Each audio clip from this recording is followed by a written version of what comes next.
టీటీడీకి కల్తీ నెయ్యి సరఫరా కేసులో మరో 5 టీటీడీ ఉద్యోగుల అరెస్టుకు రంగం సిద్ధమైంది.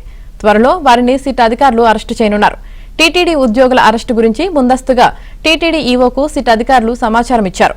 కల్తీ నెయ్యి సరఫరా దందాలో బోలేబాబా డైరీ ప్రతినిధులకు సహకరించిన ఆరోపణలపై సిట్ అధికారులు టీటీడీకి చెందిన మొత్తం 9 మంది అధికారులు, ఉద్యోగులపై కేసు నమోదు చేశారు.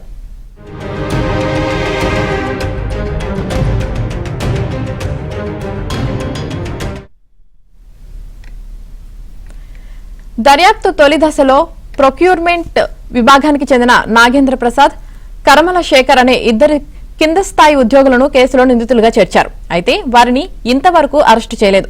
తర్వాత గత నెల 23వ తేదీన ఏకంగా 7 టీటీడీ అధికారులు, ఉద్యోగులను కేసులో నిందితులుగా చేరుస్తూ సిట్ అధికారులు నెల్లూరు ఏసీబీ కోర్టులో మెమో దాఖలు చేశారు. ఈ క్రమంలోనే 9 మందిలో ఒకరైన ప్రొక్యూర్మెంట్ మాజీ జీఎం సుబ్రహ్మణ్యాన్ని అరెస్టు చేశారు. కల్తీ నెయ్యి కేసులో అరెస్టైన టీటీడీ తొలి ఉద్యోగి ఆయనే. ప్రస్తుతం ఆయన రిటైర్డ్ అయ్యారు. మిగిలిన నిందితుల్లో 3 రిటైర్డ్ కాగా 5 సర్వీస్లో ఉన్నారు.